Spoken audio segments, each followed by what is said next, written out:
हरे कृष्णा। सभी प्रभु प्रेमियों को राधे राधे। आप सभी ने गीता का प्रथम अध्याय पसंद किया, उसके लिए बहुत बहुत धन्यवाद। इसीलिए आज मैं लेकर आई हूँ गीता का दूसरा अध्याय महात्मा सहित। यदि आप मेरे चैनल पर नए हैं तो आप मेरे चैनल को सब्सक्राइब करें ताकि आने वाले अध्यायों का नोटिफिकेशन आप सभी को मिलता रहे। राधे राधे। श्रीमद् भगवद गीता के दूसरे अध्याय का महात्मा। श्री भगवान कहते हैं, लक्ष्मी, प्रथम अध्याय के महात्मा का उत्तम उपाख्यान मैंने तुम्हें सुना दिया। अब अन्य अध्यायों के महात्मा श्रवण करो। दक्षिण दिशा में वेदवाता ब्राह्मणों के पुरंदरपुर नामक नगर में श्रीमन देव शर्मा नामक एक विद्वान ब्राह्मण रहते थे। वे अतिथियों का पूजन करते, स्वाध्यायशील, वेद शास्त्रों के विशेषज्ञ, यज्ञों का अनुष्ठान करने वाले और तपस्वियों के सदा ही प्रिय थे। उन्होंने उत्तम द्रव्यों के द्वारा अग्नि में हवन करके दीर्घ काल तक देवताओं को तृप्त किया, किंतु उन धर्मात्मा ब्राह्मण को कभी भी सदा रहने वाली शांति नहीं मिली। वह कल्याणमय तत्व का ज्ञान प्राप्त करने की इच्छा से प्रतिदिन प्रचुर सामग्री के द्वारा सत्य संकल्प तपस्वियों की सेवा करने लगे। इस प्रकार शुभ आचरण करते हुए उनको बहुत समय बीत गया। तदंतर एक दिन पृथ्वी पर उनके सामने एक त्यागी महात्मा प्रकट हुए। वे पूर्ण अनुभवी और आकांक्षा रहित, नासिका के अग्रभाग पर दृष्टि रखने वाले तथा शांतचित्त थे। निरंतर परमात्मा के चिंतन में संलग्न हो वे सदा आनंद विभोर रहते थे। देव शर्मा ने उन नित्य संतुष्ट तपस्वी को शुद्ध भाव से प्रणाम किया और पूछा, महात्मन, मुझे शांतिमय स्थिति कैसे प्राप्त होगी? तब उन आत्मज्ञानी संत ने देव शर्मा को सोपुर नामक ग्राम के मित्रवान का, जो बकरियों का चरवाहा था, परिचय दिया और कहा कि वही तुम्हें उपदेश देगा। यह सुनकर देव शर्मा ने महात्मा के चरणों में वंदना की और समृद्धशाली सोपुर ग्राम में पहुंचकर उसके उत्तर भाग में एक विशाल वन देखा। उसी वन में नदी के किनारे एक शिला पर मित्रवान बैठा हुआ था। उसके नेत्र आनंद तरीक से निश्चल हो रहे थे। वह अपलक दृष्टि से देख रहा था। वह स्थान आपस के वैर भाव को छोड़कर एकत्रित हुए परस्पर विरोधी जंतुओं से भरा हुआ था। वहाँ उद्यान में ठंडी ठंडी हवा चल रही थी। मृगों के झुंड शांत भाव से बैठे हुए थे। मित्रवान दया से भरी आनंदमयी मनोहारिणी दृष्टि से पृथ्वी पर मानो अमृत छिड़क रहा था। इस रूप में उसको देखकर देव शर्मा का मन बहुत प्रसन्न हो गया। वह उत्सुक होकर बड़े विनय के साथ मित्रवान के पास पहुंचे। मित्रवान ने भी अपने मस्तक को नवाकर देव शर्मा का सत्कार किया। तदंतर विद्वान देव शर्मा अनन्य चित्त से मित्रवान के समीप बैठ गए और जब उसके ध्यान का समय समाप्त हो गया, उस समय उन्होंने अपने मन की बात पूछी। महाभाग, मैं आत्मा का ज्ञान प्राप्त करना चाहता हूँ। मेरे इस मनोरथ की पूर्ति के लिए मुझे किसी ऐसे उपदेश का दीजिए जिसके द्वारा सिद्धि प्राप्त हो चुकी हो। देव शर्मा की बात सुनकर मित्रवान ने एक क्षण तक कुछ विचार किया। उसके बाद इस प्रकार कहना शुरू किया। विद्वान, एक समय की बात है कि मैं वन के भीतर बकरियों की रक्षा कर रहा था। इतने में ही एक शेर पर मेरी दृष्टि पड़ी, मानो वह सबको ग्रस लेना चाहता था। मैं मौत से डरता था, इसलिए मैंने इस शेर को आते देखकर बकरियों के झुंड को आगे करके वहां से भाग चला। किंतु एक बकरी तुरंत ही अपना सारा डर छोड़कर नदी के किनारे उस शेर के पास बेरोक टोक चली गई। फिर तो शेर भी अपना द्वेष छोड़कर चुपचाप खड़ा हो गया। उसको इस अवस्था में देखकर बकरी बोली, हे शेर, तुम्हें तो अपना अभिष्ट भोजन प्राप्त हुआ है। तुम मेरे शरीर से मांस निकाल कर क्यों नहीं खा रहे? तुम इतनी देर से क्यों खड़े हो? तुम्हारे मन में मुझे खाने का विचार क्यों नहीं आ रहा? शेर बोला, बकरी, इस स्थान पर आते ही मेरे मन का द्वेष भाव मुक गया है और मेरी भूख प्यास भी मिट गई। इसलिए अब पास आने पर भी मैं तुमको नहीं खाना चाहता हूँ। शेर के यूं कहने पर बकरी बोली, ना जाने मैं भी कैसे निर्भय हो गई। इसमें क्या कारण हो सकता है? यदि तुम जानते हो तो मुझे बताओ। ये सुनकर शेर ने कहा, मैं भी नहीं जानता। चलो, सामने ये जो पुरुष खड़े हैं इनसे पूछते हैं। ऐसा सोचकर वह दोनों वहां से मेरे पास आ गए। मैं अभी उनके विचित्र परिवर्तन को देख ही रहा था। इतने में उन्होंने आकर मुझसे पूछा कि ये सब कैसे हुआ, ये स्थान ऐसा कैसे है? तो हमें भी नहीं पता था। तो हमने वृक्ष की शाखा पर एक बंदर बैठे थे, उन वानरराज से हमने पूछा कि आप बताइए कि इस विषय में तुम्हें कुछ पता है? तो उन्होंने प्राचीन वृत्तांत सुनाया कि सामने वन के भीतर एक बहुत बड़ा मंदिर है। उसमें ब्रह्मा जी का स्थापित किया हुआ एक शिवलिंग है। पूर्व काल में यहाँ सुकर्मा नाम का एक बुद्धिमान ब्राह्मण रहते थे, जो तपस्या में संलग्न थे, मंदिर में उपासना करते, वन में से फूलों को ले जाते और नदी के जल से भगवान शंकर को स्नान करके उनकी पूजा करते। उनकी आराधना का कार्य बहुत अच्छे से चल रहा था। कुछ समय के बाद उनके पास एक अतिथि का आगमन हुआ। सुकर्मा ने भोजन के लिए फल लाकर अतिथि को अर्पण किए और कहा, मैं केवल तत्व ज्ञान की इच्छा से ही शंकर की आराधना करता हूँ। आज मेरी इस आराधना का फल मुझे मिल गया, क्योंकि आप इस समय मुझ पर अनुग्रह करने के लिए प्रकट हुए हैं। सुकर्मा के ये वचन सुनकर तपस्या के धनी महात्मा अतिथि को बहुत प्रसन्नता हुई। उन्होंने एक शिलाखंड पर गीता का दूसरा अध्याय लिख दिया और ब्राह्मण से उसके पाठ और अभ्यास करने की आज्ञा देते हुए कहा कि इसी से तुम्हारा आत्मज्ञान संबंधी मनोरथ अपने आप सफल हो जाएगा। यूं कहकर वह बुद्धिमान तपस्वी सुकर्मा के सामने ही देखते देखते अंतर्ध्यान हो गए। सुकर्मा विस्मित होकर उनके आदेश अनुसार निरंतर गीता के दूसरे अध्याय का अभ्यास करने लगा। तदंतर बहुत समय के बाद अंतःकरण शुद्ध होकर उसे आत्मज्ञान की प्राप्ति होगी। फिर वे जहाँ जहाँ गए वहाँ का तपोवन शांत हो गया। उनमें शीतोष्ण राग द्वेष आदि बाधाएं दूर हो गई। इतना ही नहीं, उस स्थान पर भूख और प्यास का कष्ट भी जाता रहा। भय का भी सर्वथा अभाव हो गया। यह सब दूसरे अध्याय के जप करने वाले सुकर्मा ब्राह्मण की तपस्या का ही प्रभाव समझो। मित्रवान कहता है, वानाराज के यूं कहने पर मैं प्रसन्नता पूर्वक बकरी और बाघ के साथ उस मंदिर में गया और वहां जाकर शिलाखंड पर लिखे हुए गीता के दूसरे अध्याय को मैंने देखा और पढ़ा। उसी के बार बार करने से मैंने तपस्या का पार पा लिया है। अतः हे भद्र पुरुष, तुम भी सदा द्वितीय अध्याय की ही आवृत्ति किया करो। ऐसा करने से तुम्हें भी मुक्ति प्राप्त होगी। श्री भगवान कहते हैं, प्रिय मित्रवान के इस प्रकार आदेश देने पर देव शर्मा ने उसका पूजन किया और प्रणाम करके पुरंदरपुर की राह ली। वहाँ किसी देवालय में पूर्वोक्त आत्मज्ञानी महात्मा को पाकर उन्होंने उसका सारा वेदांत कह सुनाया और सबसे पहले उन्हीं से द्वितीय अध्याय को पढ़ा। उनसे उपदेश पाकर शुद्ध अंतःकरण वाले देव शर्मा प्रतिदिन बड़ी श्रद्धा के साथ द्वितीय अध्याय का पाठ करने लगे। तब से ही उनको प्रशंसा के योग्य परम पद की प्राप्ति हुई। लक्ष्मी या द्वितीय अध्याय के उपाख्यान कहा गया। ओम श्री परमात्मने नमः। श्री कृष्ण गोविंद हरे मुरारे, हे नाथ नारायण वासुदेव। श्री कृष्ण गोविंद हरे मुरारे, हे नाथ नारायण वासुदेव। ओम श्री परमात्मने नमः। संजय बोले कि प्रयुक्त प्रकार से करुणा करके व्याप्त और आंसुओं से पूर्ण और व्याकुल नेत्रों वाले शोकायुक्त उस अर्जुन के प्रति भगवान मधुसूदन ने यह वचन कहा, हे अर्जुन, तुमको इस विषम स्थल में यह अज्ञान किस सत्य से प्राप्त हुआ है? क्योंकि यह ना तो श्रेष्ठ पुरुषों का आचरण किया हुआ है, ना ही स्वर्ग को देने वाला है, ना कीर्ति को देने वाला है। इसलिए अर्जुन, नपुंसकता को मत प्राप्त हो, ये तेरे योग्य नहीं है। हे परम तप, तुच्छ हृदय की दुर्बलता को त्याग कर युद्ध के लिए खड़ा हो। तब अर्जुन बोले, हे मधुसूदन, मैं रणभूमि में भीष्म पितामह द्रोणाचार्य के प्रति किस प्रकार बाणों से युद्ध करूंगा? क्योंकि हे हरिसूदन, वे दोनों ही मेरे पूजनीय हैं। इसलिए इन महानुभाव गुरुजनों को ना मारकर इस लोक में भिक्षा का अन्न भी भोगना कल्याणकारक समझता हूँ। क्योंकि गुरुओं को मारकर भी इस लोक में रुधिर से सने हुए अर्थ और काम रूप भोगों को ही तो भोगूंगा। और हम लोग तो यह भी नहीं जानते कि हमारे लिए क्या करना श्रेष्ठ है, अथवा यह भी नहीं जानते कि हम जीतेंगे या वह हमको जीतेंगे। जिनको हम मारकर जीना भी नहीं चाहते, वही धृतराष्ट्र के पुत्र हमारे सामने खड़े हैं। इसलिए कायरता रूप दोष करके उपहत हुआ स्वभाव वाला और धर्म के विषय में मोहित चित हुआ मैं आपसे पूछता हूँ, जो कुछ निश्चय किया वह कल्याणकारक साधन हो वह मेरे लिए कहिए। क्योंकि मैं आपका शिष्य हूँ, इसलिए आपकी शरण हूँ, मेरे को शिक्षा दीजिए।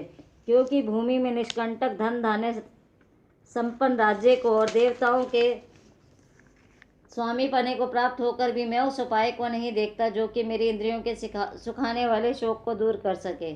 संजय बोले, हे राजन, निंद्रा को जीतने वाले अर्जुन अंतर्यामी श्री कृष्ण भगवान के प्रति इस प्रकार कहकर फिर श्री गोविंद भगवान से युद्ध नहीं करूंगा ऐसा स्पष्ट कहकर चुप हो गए। उसके उपरांत हे भरतवंशी धृतराष्ट्र, अंतर्यामी श्री कृष्णचंद्र महाराज दोनों सेनाओं के बीच में उस शोक युक्त अर्जुन को हंसते हुए से वचन कहे, हे अर्जुन, तू ना शोक करने वालों के लिए शोक करता है और पंडितों के से वचन कहता है, परंतु पंडित जन जिनके प्राण चले गए उनके लिए भी शोक नहीं करते और जिनके प्राण नहीं गए हैं उनके लिए भी शोक नहीं करते, क्योंकि आत्मा तो नित्य है। इसलिए शोक करना अयुक्त है। वास्तव में ना तो ऐसा है कि किसी काल में मैं नहीं था, अथवा तू नहीं था, अथवा ये राजा लोग नहीं थे, और ना ही ऐसा है कि इससे आगे हम सब नहीं रहेंगे। किंतु जैसे जीवात्मा की इस देह में कुमार, युवा और वृद्धावस्था होती है, वैसे ही अन्य शरीर की प्राप्ति होती है। उस विषय में धीर पुरुष कभी मोहित नहीं होता है। अर्थात जैसे कुमार, युवा और जरावस्था स्थूल शरीर का विकार अज्ञान से आत्मा में भासता है, वैसे ही एक शरीर से दूसरे शरीर को प्राप्त होना रूप सूक्ष्म शरीर का विकार भी अज्ञान से ही आत्मा में भासता है। इसलिए तत्व को जानने वाला धीर पुरुष इस विषय में कभी मोहित नहीं होता है। हे कुंती पुत्र, सर्दी गर्मी सुख दुख को देने वाले इंद्रिय और विषयों के संयोग तो क्षणभंगुर और अनित्य हैं। इसलिए हे भरतवंशी अर्जुन, तू उनको सहन कर, क्योंकि हे पुरुष श्रेष्ठ, दुख सुख को समान समझने वाले जिस धीर पुरुष को ये इंद्रियों के विषय व्याकुल नहीं करते हैं, वह मोक्ष के लिए ही योग्य होता है। और हे अर्जुन, असत वस्तु का तो अस्तित्व ही नहीं है और सत वस्तु का अभाव नहीं है। इस प्रकार इन दोनों को ही तत्वज्ञानी पुरुषों द्वारा देखा गया है। इस न्याय के अनुसार नाश रहित तो उसको जान जिससे यह संपूर्ण व्याप्त है, क्योंकि इस अविनाशी का विनाश करने में कोई भी समर्थ नहीं है। और इस नाश रहित अप्रमेय नित्य स्वरूप जीवात्मा के ये सब शरीर नाशवान कहे गए हैं। इसलिए हे भरतवंशी अर्जुन, तो युद्ध कर।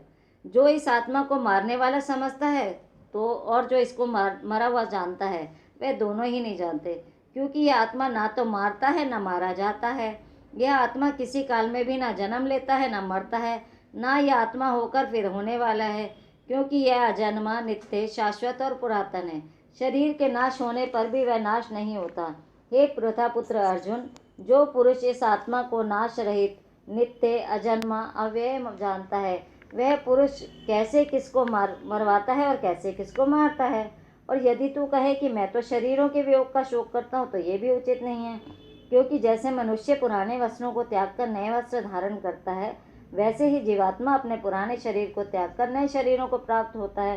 हे अर्जुन, इस आत्मा को शस्त्र आदि काट नहीं सकते, आग इसको जला नहीं सकती, जल इसको गीला नहीं कर सकता, वायु इसको सुखा नहीं सकती, क्योंकि यह आत्मा अच्छेद है। यह आत्मा अदहा अक्लेद और अश्वस्य है, और यह आत्मा निस्संदेह नित्य सर्वव्यापक अचल स्थिर रहने वाला और सनातन है। यह आत्मा अव्यक्त अर्थात इंद्रियों का विषय, और यह आत्मा अचिंत्य अर्थात जिसका कोई विषय, और यह आत्मा विकार रहित अर्थात ना बदलने वाला कहा गया है। इससे हे अर्जुन, इस आत्मा को ऐसा जानकर तो शोक करने के योग्य नहीं है, अर्थात तुझे शोक करना उचित नहीं है। यदि तू इसको सदा जन्मने और मरने वाला माने तो भी इस प्रकार शोक करने योग्य नहीं है, क्योंकि ऐसा होने से जन्म लेने वाले की निश्चित मृत्यु और मरने वाले का निश्चित जन्म होना सिद्ध हुआ। तो इससे भी तो इस बिना उपाय वाले विषय में शोक करने के योग्य नहीं है।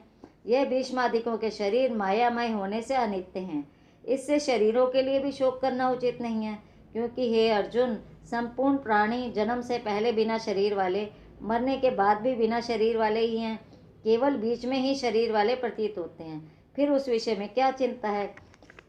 हे अर्जुन, यह आत्म तत्व बड़ा गहन है, इसलिए कोई महापुरुष ही इस आत्मा को आश्चर्य के ज्यों देखता है, वैसे ही दूसरा कोई महापुरुष ही आश्चर्य के ज्यों इस तत्व को कहता है। दूसरा कोई ही इस आत्मा को आश्चर्य के ज्यों सुनता है, और कोई कोई सुनकर भी इस आत्मा को नहीं जानता। हे अर्जुन, यह आत्मा सबके शरीर में सदा ही अवध्य है, इसलिए संपूर्ण भूत प्राणियों के लिए तू शोक करने के योग्य नहीं है, और अपने धर्म को देखकर भी तू भय करने के योग्य नहीं है, क्योंकि धर्म युक्त युद्ध से बढ़कर दूसरा कोई कल्याणकारक कर्तव्य क्षत्रिय के लिए नहीं है।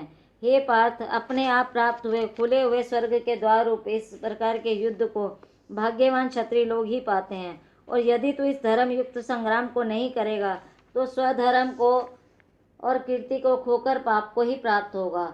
सब लोग तेरी बहुत समय तक रहने वाली अपकीर्ति का कथन करेंगे, और वह अपकीर्ति माननीय पुरुषों के लिए मरने से भी अधिक बुरी है, जिसके तू बहुत मान्य होकर भी अब तुच्छता को प्राप्त होगा।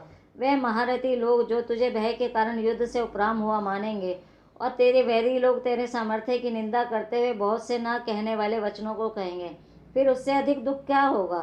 इससे युद्ध करना तेरे लिए सब प्रकार से अच्छा है, क्योंकि या तो मर कर स्वर्ग को प्राप्त होगा या जीत कर पृथ्वी को भोगेगा। इससे हे अर्जुन, युद्ध के लिए निश्चय वाला होकर खड़ा हो जा। यदि तुझे स्वर्ग और राज्य की इच्छा नहीं है तो भी सुख दुख लाभ हानि जय पराजय को समान समझकर उसके उपरांत युद्ध के लिए तैयार हो। इस प्रकार युद्ध करने से तो पाप को प्राप्त नहीं होगा। हे पार्थ, यह बुद्धि तेरे लिए ज्ञान योग के विषय में कही गई। अब इसी को अब निष्काम कर्म योग के विषय में सुन। जिस बुद्धि से युक्त हुआ तू कर्मों के बंधन को अच्छी तरह से नाश करेगा। इस निष्काम कर्म योग के आरंभ का अर्थात बीज का नाश नहीं है और उल्टा फलस्वरूप दोष भी नहीं होता। इसलिए इस निष्काम कर्म योग रूपी धर्म का थोड़ा सा भी साधन जन्म मृत्यु के महान भय से उद्धार कर देता है। हे अर्जुन, इस कल्याण मार्ग में निश्चयात्मक बुद्धि एक ही है और अज्ञानी पुरुषों की बुद्धियां बहुत भेदों वाली अनंत होती हैं। हे अर्जुन, जो सकामी पुरुष केवल फलश्रुति में प्रीति रखने वाले, स्वर्ग को ही परम श्रेष्ठ मानने वाले, इससे बढ़कर और कुछ नहीं है ऐसे कहने वाले हैं, वे अवैविक के जन्म रूप कर्म फल को देने वाले और भोग तथा ऐश्वर्य की प्राप्ति के लिए बहुत सी क्रियाओं के विस्तार वाली, इस प्रकार की जिस दिखाओ शोभा युक्त वाणी को कहते हैं, उस वाणी द्वारा हरे हुए चित्त वाले और भोग और ऐश्वर्य में आसक्ति वाले उन पुरुषों के अंतःकरण में निश्चयात्मक बुद्धि नहीं होती है। हे अर्जुन, सब वे तीनों गुणों के कार्य रूप संसार को विषय करने वाले अर्थात प्रकाश करने वाले हैं। इसलिए तो असंसारी अर्थात निष्कामी और सुख आदि द्वंद्वों से रहित, नित्य वस्तु में स्थित और योगक्षेम को ना चाहने वाला और आत्मपरायण हो। क्योंकि मनुष्य का सब ओर से परिपूर्ण जलाशय से प्राप्त होने पर छोटे जलाशय में जितना प्रयोजन रहता है, उसी प्रकार ब्रह्म को जानने वाले ब्राह्मण का भी सब वेदों में उतना ही प्रयोजन रहता है। अर्थात जैसे बड़े जलाशय के प्राप्त हो जाने पर जल के लिए जो छोटे जलाशयों की आवश्यकता नहीं रहती, वैसे ही ब्रह्मानंद की प्राप्ति हो जाने पर आनंद के लिए वेदों की आवश्यकता नहीं रहती। इससे तेरा कर्म करने में ही अधिकार होवे, फल में कभी नहीं। तू कर्मों के फल की वासना वाला भी मत हो और तेरी कर्म न करने में भी प्रीति न होवे। हे धनंजय, आसक्ति को त्याग कर तथा सिद्धि और असिद्धि में समान बुद्धि वाला होकर योग में स्थित हुआ कर्मों को कर। यह समत्व भावी योग के नाम से कहा जाता है। इस समत्व रूप बुद्धि योग के से सकाम कर्म अत्यंत तुच्छ है। इसलिए हे धनंजय, समत्व बुद्धि योग का आश्रय ग्रहण कर, क्योंकि फल की वासना वाले अत्यंत दीन हैं। समत्व बुद्धि युक्त पुरुष पुण्य पाप दोनों को इस लोक में ही त्याग देता है, अर्थात उनसे लिपायमान नहीं होता। इससे समत्व बुद्धि योग के लिए ही चेष्टा कर। यह समत्व बुद्धि रूप योग ही कर्मों में चतुरता है, अर्थात कर्म बंधन से छूटने का उपाय है। क्योंकि बुद्धि योग युक्त ज्ञानी जन कर्मों से उत्पन्न होने वाले फल को त्याग कर जन्म रूप बंधन से छूटे हुए निर्दोष अर्थात अमृतमय परम पद को प्राप्त होते हैं। हे अर्जुन, जिस काल में तेरी बुद्धि मोह रूपी दलदल को बिल्कुल तर जाएगी, तब तू सुनने योग्य और सुने हुए के वैराग्य को प्राप्त होगा। जब तेरी अनेक प्रकार से सिद्धांतों को सुनने से विचलित हुई बुद्धि परमात्मा के स्वरूप में अचल और स्थिर ठहर जाएगी, तब तू समत्व रूप योग को प्राप्त होगा। इस प्रकार भगवान के वचनों को सुनकर अर्जुन ने पूछा, हे केशव, समाधि में स्थित स्थिर बुद्धि वाले पुरुष के क्या लक्षण हैं और स्थिर बुद्धि वाले पुरुष कैसे बोलता है, कैसे बैठता है, कैसे चलता है। उसके उपरांत श्री कृष्ण महाराज बोले, हे अर्जुन, जिस काल में यह पुरुष मन में स्थित संपूर्ण कामनाओं को त्याग कर देता है, उस काल में आत्मा से ही आत्मा में संतुष्ट व स्थिर बुद्धि वाला कहा जाता है। तथा दुखों की प्राप्ति में उद्वेग रहित मन है जिसका, सुखों की प्राप्ति में दूर हो गई है स्पृहा जिसकी, नष्ट हो गए हैं राग भय और क्रोध जिसके, ऐसा मुनि स्थिर बुद्धि कहा जाता है। जो पुरुष सर्वत्र स्नेह रहित हुआ उन शुभ और अशुभ वस्तुओं को प्राप्त होकर ना तो प्रसन्न होता है ना द्वेष करता है, उसकी बुद्धि स्थिर है। और कछुआ जैसे अपने अंगों को समेट लेता है, वैसे ही यह पुरुष जब सब ओर से अपनी इंद्रियों को इंद्रियों के विषयों में समेट लेता है, तब उसकी बुद्धि स्थिर होती है। यद्यपि इंद्रियों के द्वारा विषयों को ना ग्रहण करने वाले पुरुष कोई भी केवल विषय तो निवृत्त हो जाते हैं, परंतु राग नहीं जाता। इस पुरुष का तो राग भी परमात्मा को साक्षात करके निवृत्त हो जाता है। और हे अर्जुन, जिससे कि यत्न करते हुए बुद्धिमान पुरुष के भी मन को यह प्रमथन स्वभाव वाली इंद्रियां बलात् हर लेती हैं। इसलिए मनुष्य को चाहिए कि उन संपूर्ण इंद्रियों को वश में करके समाहित चित्त हुआ मेरे परायण स्थित होवे, क्योंकि जिस पुरुष के इंद्रियां वश में होती हैं उसकी ही बुद्धि स्थिर होती है। हे अर्जुन, मन सहित इंद्रियों को वश में करके मेरे परायण न होने से मन के द्वारा विषयों का चिंतन होता है और विषयों को चिंतन करने वाले पुरुष की उन विषयों में आसक्ति हो जाती है और आसक्ति से उन विषयों की कामना उत्पन्न होती है और कामना में विघ्न पड़ने से क्रोध उत्पन्न होता है। क्रोध से अविवेक अर्थात मूढ़ भाव उत्पन्न होता है और अविवेक से स्मरण शक्ति भ्रमित हो जाती है, और स्मृति के भ्रमित हो जाने से बुद्धि अर्थात ज्ञान शक्ति का नाश हो जाता है, और बुद्धि के नाश होने से यह पुरुष अपने श्रेय साधन से गिर जाता है। परंतु स्वाधीन अंतःकरण वाला पुरुष राग द्वेष से रहित अपने वश में की हुई इंद्रियों द्वारा विषयों को भोगता हुआ अंतःकरण की प्रसन्नता अर्थात स्वच्छता को प्राप्त होता है। उस निर्मलता के होने पर इसके संपूर्ण दुखों का अभाव हो जाता है, और उस प्रसन्न चित्त वाले पुरुष की बुद्धि शीघ्र ही अच्छी प्रकार स्थिर हो जाती है। हे अर्जुन, साधन रहित पुरुष के अंतःकरण में श्रेष्ठ बुद्धि नहीं होती है, और उस युक्त के अंतःकरण में आसक्ति भाव भी नहीं होता है, और बिना आसक्ति भाव के पुरुष को शांति भी नहीं होती। फिर शांति रहित पुरुष को सुख कैसे प्राप्त होगा? क्योंकि जल में वायु जैसे नाव को हर लेती है, वैसे ही विषयों में विचरती हुई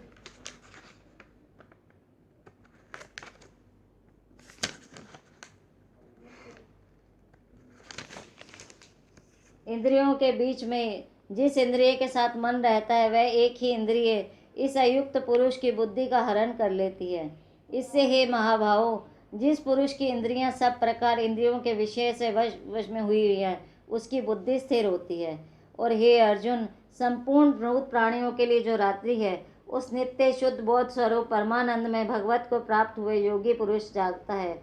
और जिस नाशवान क्षणभंगुर संसारिक सुख में सब भूत प्राणी जागते हैं, तत्व को जानने वाले मुनि के लिए वह रात्रि है। जैसे सब ओर से परिपूर्ण अचल प्रतिष्ठा वाले समुद्र के प्रति नाना नदियों के जल उसको चलायमान ना करते हुए उसमें समा जाते हैं, वैसे ही जिस स्थिर बुद्धि पुरुष के प्रति संपूर्ण भोग किसी प्रकार का विकार उत्पन्न किए बिना ही समा जाते हैं, वह पुरुष परम शांति को प्राप्त होता है, ना कि भोगों को चाहने वाला। क्योंकि जो पुरुष संपूर्ण कामनाओं को त्याग कर ममता रहित और अहंकार रहित स्पृहा रहित हुआ बरतता है, वह शांति को प्राप्त होता है। हे अर्जुन, यह ब्रह्म को प्राप्त हुए पुरुष की स्थिति है। इसको प्राप्त होकर योगी कभी मोहित नहीं होता है, और अंतकाल में भी इस निष्ठा में स्थित होकर ब्रह्मानंद को प्राप्त हो जाता है। इति श्रीमद् भगवद गीता रूपी उपनिषद एवं ब्रह्म विद्या तथा योग शास्त्र विषयक श्री कृष्ण अर्जुन के संवाद में सांख्य योग नामक दूसरा अध्याय समाप्त। श्री कृष्ण गोविंद हरे मुरारे, हे नाथ नारायण वासुदेव। श्री कृष्ण गोविंद हरे मुरारे, हे नाथ नारायण वासुदेव। श्री कृष्ण गोविंद हरे मुरारे, हे नाथ नारायण वासुदेव। ओम